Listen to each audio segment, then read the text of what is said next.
Guys, welcome to my YouTube channel. इसके पिछली वाली लास्ट क्लास में हम लोगों ने बात किया था, ध्यान से देखना।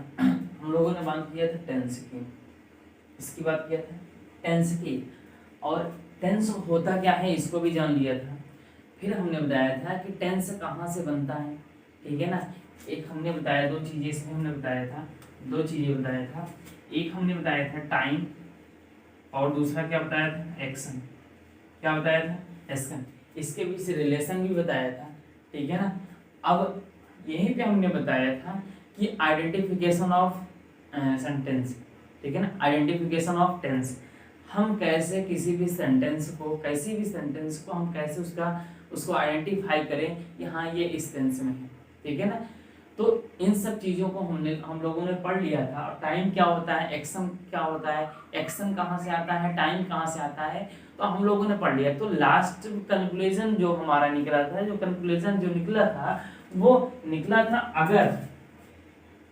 अगर हम वर्ब को पढ़ लें, किसको, वर्ब को पढ़ लें, तो हमें टाइम और टेंस एक्शन का पता चलेगा।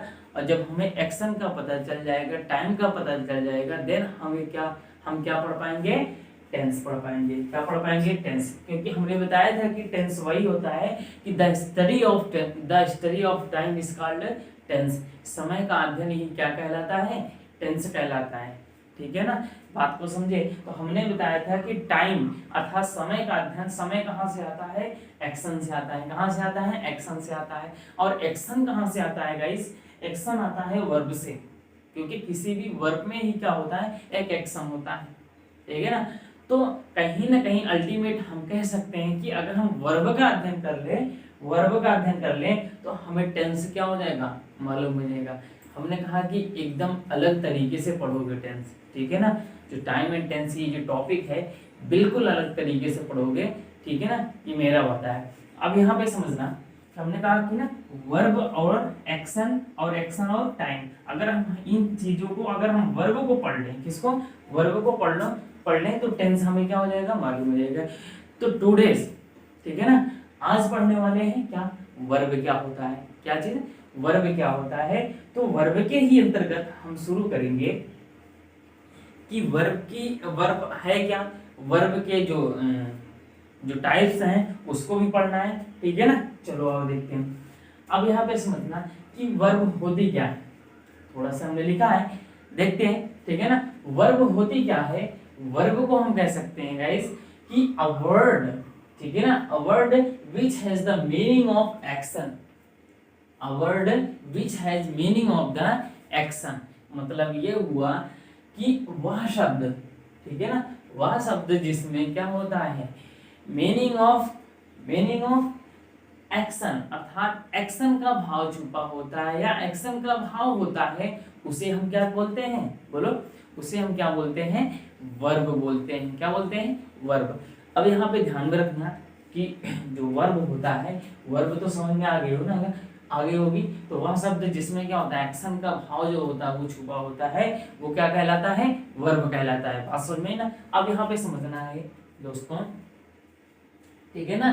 तो हमने कहा कि जो वर्ब होता है, अब वर्ब को दो भागों में डिवाइड किया गया है। कितने भागों में, दो भागों में डिवाइड किया है। दो प्रकार के होते हैं, एक तो होता है मेन वर्ब, क्या होता है, मेन वर्ब, और दूसरा होता है एक्सली वर्ब, या इसी को हम बोलते हैं, पढ़ते हैं बचपन में हमने पढ़ा ही हेल्पिंग वर्ब, ठीक है ना। तो एक्सली वर्ब और हेल्पिंग वर्ब, तो दो प्रकार की वर्ब होती है। एक होती है मॉडल, सॉरी, एक होता है मेन वर्ब और दूसरा क्या होता है, एक्सली वर्ब, या इसी को बोलते हैं हेल्पिंग वर्ब। बात को समझे। अब यहाँ पे नेक्स्ट देखते हैं कि अच्छा मेन वर्ब क्या होता है और एक्सली वर्ब क्या होता है, ये भी तो पता होना चाहिए। चलो देखते हैं मेन वर्ब क्या होता है। अब एक एक करके हम पढ़ेंगे कि मेन वर्ब पढ़ेंगे तो मेन वर्ब के कितने भाग हो सकते हैं, मेन वर्ब को कितने भागों में बांटा जा सकता है उसको भी पढ़ेंगे, कितने प्रकार की हो सकती है। फिर उसके बाद एक्सली वर्ब को भी पढ़ेंगे, ठीक है ना। तो बहुत ही अच्छे तरीके से पढ़ेंगे, ठीक है ना। तो ध्यान में रखना कि मेन वर्ब क्या होता है, मेन वर्ब होता है a word which represents the sense of action itself। ध्यान में रखना ये चीज, itself is called verb, is called verb. अब यहाँ पे समझना कि अ वर्ड वह शब्द विच जिससे represents the sense of action itself, अर्थात जिससे स्वतः एक्शन का भाव क्या होता है, व्यक्त होता है, जिससे स्वतः एक्शन का भाव व्यक्त होता है, वो वर्ब क्या कहलाती है, मेन वर्ब कहलाती है।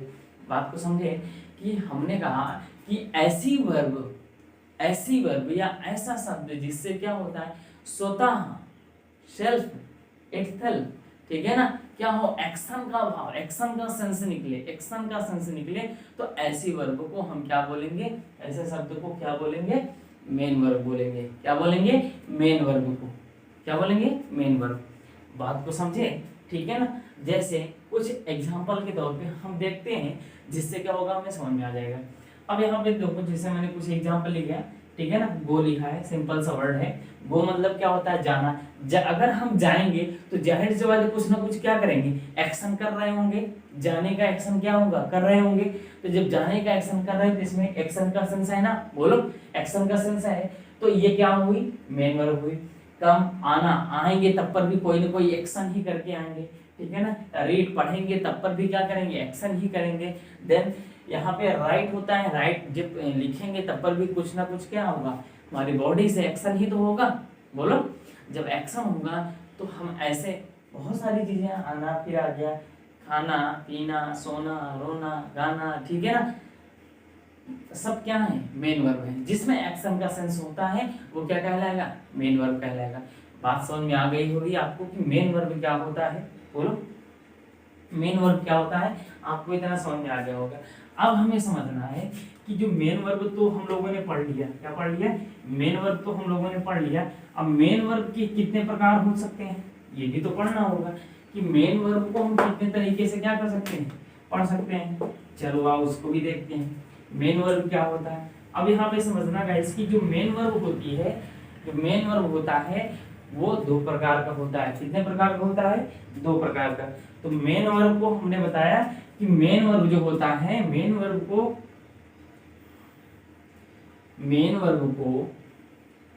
फंक्शन के आधार पर, किसके आधार पर, फंक्शन के आधार पर, फंक्शन के आधार पर दो भागों में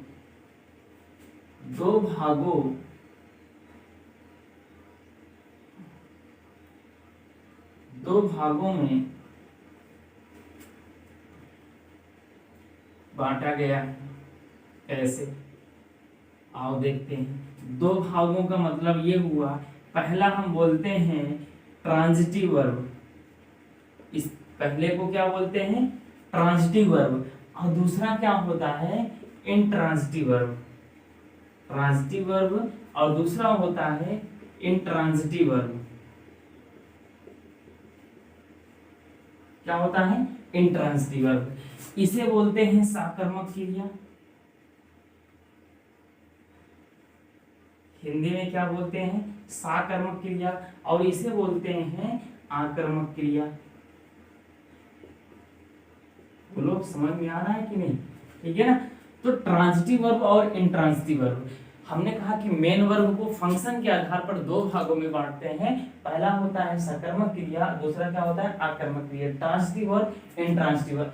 अब बात आती है कि ट्रांजिटिव वर्ब क्या होता है और इंट्रांजिटिव वर्ब क्या होता है, ठीक है ना, बोलो। अब यहाँ पे समझना है कि ट्रांजिटिव वर्ब क्या होता है। हमेशा ध्यान में रखना कि ऐसी वर्ब देखो ध्यान से समझोगे तभी आएगा, ठीक है ना। ऐसी वर्ब जो होता है, देखो वैसे तो अगर हम समझें कि कोई भी जो वर्ब होती है, वर्ब हमेशा क्या होता है, ट्रांजिटिव फॉर्म में भी होती है, इंट्रांजिटिव फॉर्म में होती है, उसको पहचानना होता है। जैसे अब यहाँ पे समझना, हमने कहा कि जो सकर्मक क्रिया होती है, सकर्मक क्रिया वही होती है जब क्या होता है, वर्ब, ठीक है ना, ऐसी वर्ब ऐसे समझ सकते हैं ट्रांजिटिव वर्ब को, ऐसी वर्ब जो सेंटेंस में अपने साथ क्या लेके चलती है, ऑब्जेक्ट, ठीक है ना। मतलब ये हुआ कि जब सेंटेंस में वर्ब के बाद कोई नाउन या प्रोनाउन आता है, ठीक है ना, जब कोई नाउन या प्रोनाउन होता है, जाहिर सी बात है वर्ब के बाद नाउन या प्रोनाउन आएगा तो हम उसे क्या बोलते थे, ऑब्जेक्ट। सेंटेंस के पार्ट में पढ़े थे, बोलो। तो ध्यान में रखना कि ट्रांजिटिव वर्ब वही होगी जब जो ऐसी वर्ब जो अपने साथ क्या लेके चले, ऑब्जेक्ट। क्या लेके चले, ऑब्जेक्ट। या जो वर्ब के पश्चात नाउन या प्रोनाउन आए तो हम ऐसी वर्ब को क्या बोलेंगे, ट्रांजिटिव वर्ब। अच्छा, इसके शब्द से हम क्या कर सकते हैं, पकड़ सकते हैं, कैसे, साकर्मक क्रिया। साकर्मक मतलब जिसके साथ कर्म हो, कर्म सहित, क्या, कर्म सहित। तो ऐसी क्रिया क्या बोलेंगे, सकर्मक या ट्रांजिटिव वर्ब क्या बोलेंगे, क्या बोलेंगे, ट्रांजिटिव वर्ब। बात को समझे कि नहीं। तो और इंट्रांजिटिव वर्ब क्या होगा, अब इंट्रांजिटिव मतलब जाहिर सी बात इसका उल्टा, अर्थात ऐसी वर्ब जो अपने साथ ऑब्जेक्ट लेके ना चले, हम उसे क्या बोलते हैं, इंट्रांजिटिव वर्ब। ठीक है ना, बोलो बात इतनी समझ में आई कि नहीं, बताओ। मतलब क्या होता है, इसके साथ में क्या होता है, ऑब्जेक्ट होता है, इसके साथ में ऑब्जेक्ट होता है, और इसके साथ में ऑब्जेक्ट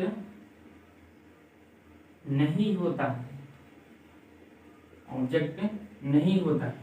बात को समझे, मतलब ट्रांजिटिव वर्ब के साथ ऑब्जेक्ट होगा और इनट्रांजिटिव वर्ब के साथ ऑब्जेक्ट नहीं होगा। यही होता है ट्रांजिटिव वर्ब और यही क्या होता है, इंट्रांजिटिव वर्ब। आई होप आपको समझ में आ गया होगा, ठीक है ना। अब जैसे मैं कुछ एग्जांपल लेता हूँ और उस एग्जांपल के माध्यम से क्या करता हूँ, समझता हूँ। जैसे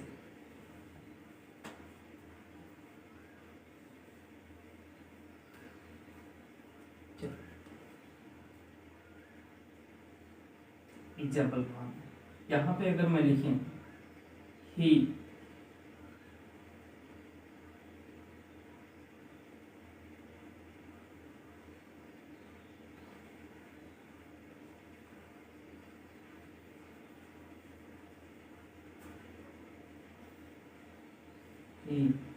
reads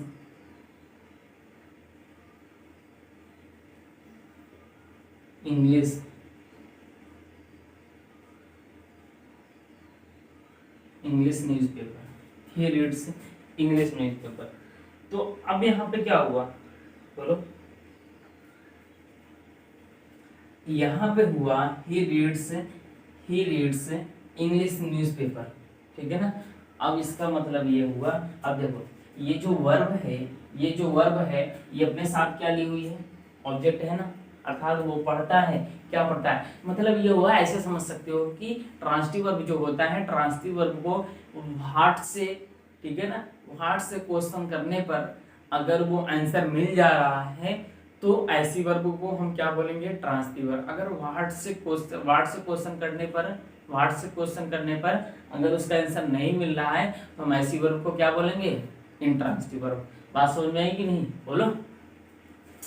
तो अब यहाँ पे हम पढ़ें ही रीड्स न्यूज़पेपर, वह इंग्लिश न्यूज़पेपर पढ़ता है। तो मैं पूछूं व्हाट, क्या पढ़ता है, इंग्लिश न्यूज़पेपर। अगर हमें आंसर मिल गया तो हम ऐसी वर्ब को क्या बोलेंगे, ट्रांजिटिव वर्ब। ये कौन सी वर्ब हुई,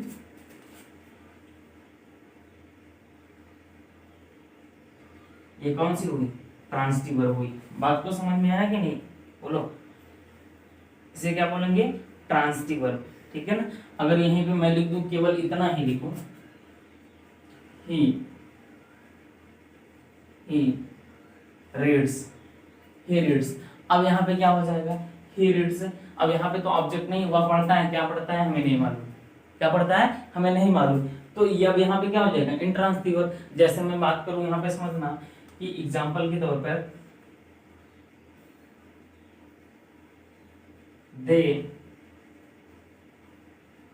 लाफ, वे हंसते हैं, ठीक है ना। अब इसमें कोई ऑब्जेक्ट तो थोड़ी है, बोलो, ऑब्जेक्ट तो है नहीं ना, क्या हंसते हैं, ऐसा तो कुछ होगा नहीं। तो ये क्या होगा, कौन सी वर्ब होगी, इंट्रांजिटिव वर्ब होगी। इसे क्या बोलेंगे, इंट्रांजिटिव वर्ब। बात समझ में आई ना, इसे भी क्या बोलेंगे, इंट्रांजिटिव वर्ब। तो हम ऐसी वर्ब को क्या बोलेंगे, ट्रांजिटिव और इंट्रांजिटिव वर्ब। आई होप आपको इंट्रांजिटिव वर्ब और इंट्रांजिटिव वर्ब क्या होता है ये समझ में आ गया होगा, ठीक है ना। अब 2-4 पॉइंट है, ठीक है ना, 1-2 पॉइंट है, उसको समझना है, बेहद जरूरी है, ठीक है ना। अब उसको समझने का मतलब ये हुआ, ध्यान से देखना है, ठीक है ना, ध्यान से देखना है। अगर कुछ प्रॉपर्टीज होती हैं, ठीक है ना, कुछ प्रॉपर्टीज होती हैं जो हमें बताती हैं कि ट्रांसिटिव वर्ब और इंट्रांसिटिव वर्ब या वर्ब के बारे में कुछ इंफॉर्मेशन हमें देती हैं, उसको समझना है, ठीक है। चलो अब देखते हैं।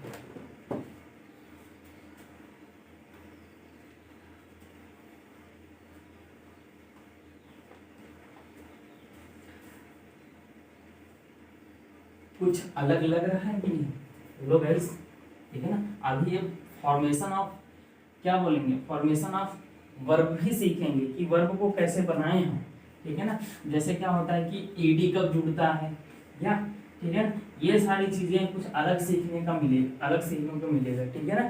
तो अब यहाँ पे समझें, देखो हमेशा ध्यान में रखना कि जो मूलतः जो वर्ब होती हैं, जो वर्ब का फॉर्म होता है, ठीक है ना, जो वर्ब का फॉर्म होता है हमेशा ध्यान में रखना, ठीक है ना। जो जैसे वर्ब लिखी हुई है, हमेशा जो वर्ब होती है अपने फॉर्म में, अपने मूलतः फॉर्म में, ठीक है ना, अपने मूल रूप में, हमेशा वो वर्ब की फर्स्ट फॉर्म होती है, ठीक है, इतना समझते हैं, वर्ब की फर्स्ट फॉर्म होती है। लेकिन यहाँ पे ध्यान में रखना, हमेशा जो वर्ब होती है, हमेशा जो वर्ब होती है, वर्ब हमेशा अपने प्लूरल फॉर्म में होती है। किसमें होती है, हमेशा वर्ब जो होती है वो किसमें होती है, प्लूरल फॉर्म में होती है। लिख लेना कि वर्ब जो होती है वो हमेशा किसमें होती है, प्लूरल फॉर्म में, इसमें होती है प्लूरल फॉर्म में। अच्छा, अगर नाउन को पूछा जाए, नाउन हमेशा अपने किस रूप में होता है, मूलतः मूलक में किस है, जैसे मैं सिंगुलर नाउन की बात करूं तो सिंगुलर नाउन को अगर हमें प्लूरल नाउन बनाना है, क्या बनाना है, प्लूरल नाउन बनाना है, तो हम उसमें क्या करते हैं, यस या ईएस जोड़कर क्या करते हैं, उसको प्लूरल बना देते हैं। लेकिन यहाँ पे जो वर्ब है, वर्ब क्या है, उल्टा है, क्या है, वर्ब उल्टा है। अब इसकी प्रॉपर्टीज को हमें ध्यान में रखना है कि जो वर्ब होता है, ध्यान में रखना गाइस, कि जो वर्ब होता है, वर्ब हमने कहा हमेशा अपने प्लूरल फॉर्म में होती है। हमें सिंगुलर बनाने के लिए, सिंगुलर बनाने के लिए उसमें यस या ईएस सफिक्स जो होता है, सफिक्स यस या ईएस जुड़कर क्या करते हैं, हम उसको क्या करते हैं, जोड़कर उसमें उसको क्या बनाते हैं, सिंगुलर फॉर्म बनाते हैं। अर्थात वर्ब जो होता है, वर्ब हमेशा प्लूरल फॉर्म में हुआ, और वर्ब में हम क्या करते हैं, यस या ईएस जोड़कर हम इसे क्या बना देते हैं, सिंगुलर। क्या बना देते हैं, सिंगुलर। आई होप आपको समझ में आ रहा होगा, ठीक है ना। ये कुछ अलग है, ठीक है ना। हमेशा वर्ब अपने फॉर्म में कैसे होती है, प्लूरल। उसको सिंगुलर बनाने के लिए हमें यस या ईएस का प्रयोग करते हैं। अब यहीं से पता चल गया हो कि प्रेजेंट इंडेफिनिट में हम क्यों यस या ईएस लगाते हैं, ठीक है ना। वो उसका अलग रीजन होता है। बात समझ आई कि नहीं, आगे की नहीं। जैसे मैं बोलूँ गो, ठीक है ना, गो मीन से जाना, अब इसका प्लूरल फॉर्म में बनाएंगे तो गोज हो जाएगा। टीच होता है पढ़ाना, ठीक है ना, इसका क्या हो जाएगा, टीचर्स हो जाएगा। बात समझ में है कि नहीं, बोलो। कम होगा, कम है तो क्या हो जाएगा, कम। इस तरीके से हम क्या करेंगे, प्लूरल को सिंगुलर बनाते चले जाएंगे, ठीक है ना, बोलो। और एक चीज है, ठीक है ना, और एक चीज है कि हमेशा जो वर्ब होती है, ठीक है ना, हमेशा जो वर्ब होती है वो क्या होता है कि जैसे सेंटेंस लिखा है, ठीक है ना, सेंटेंस में क्या होता है, सब्जेक्ट होता है ना, ठीक है, सेंटेंस में सब्जेक्ट होता है। तो वर्ब को हमेशा ध्यान में रखना कि कोई या पर्सन या नंबर नहीं होता। जो वर्ब होती है कोई पर्सन या नंबर नहीं होता, वो सब्जेक्ट के अनुसार हम क्या करते हैं, उसको यूज करते हैं। अगर सब्जेक्ट हमारा जिस नंबर में होगा, ठीक है ना, अगर वो प्लूरल नंबर है तो हम वर्ब को हम इसमें यूज करेंगे, ठीक है ना, प्लूरल फॉर्म में। अगर सिंगुलर है तो सिंगुलर फॉर्म में यूज करेंगे। तो उसमें जो वर्ब होता है, वर्ब का ना तो कोई पर्सन होता है, ना तो कोई क्या होता है, नंबर होता है। वो अपने सेंटेंस के अकॉर्डिंग सब्जेक्ट के अनुसार क्या होता है, प्रयोग होता है। बात को समझे कि नहीं, ठीक है ना। अब यहाँ पे जो हुआ, अब नेक्स्ट क्या पढ़ेंगे हम, नेक्स्ट पढ़ने वाले हैं कि जो वर्ब होता है, वर्ब को फिर से हम क्या करते हैं, दो भागों में क्या करते हैं, डिवाइड करते हैं। अभी तो हमने फंक्शन के आधार पर पढ़ा था, ठीक है ना। अब वर्ब को हम पुनः दो भागों में डिवाइड करेंगे। एक होगा रेगुलर वर्ब और दूसरा क्या होगा, इर्रेगुलर वर्ब, ठीक है ना। अब रेगुलर वर्ब और इर्रेगुलर वर्ब को नेक्स्ट क्लास में हम डिस्कस करेंगे, ठीक है ना। टुडे आई होप आपको समझ में आया होगा, ठीक है ना। कुछ अलग लगा कि ये चीज जो होता है बहुत ही इंपॉर्टेंट होता है, ठीक है ना। इसको हमेशा ध्यान में रखना कि जो कॉम्पिटिटिव के एग्जाम होता है उसके अकॉर्डिंग ये बहुत ही इंपॉर्टेंट है, ठीक है ना। वहां पे इससे बहुत ही सारे क्वेश्चन होते हैं, ठीक है ना। तो आई होप आपको समझ में आया होगा, थोड़ा हाई लेवल है, ठीक है ना, ध्यान में रखना। तो मिलते हैं नेक्स्ट वीडियो में, ठीक है ना।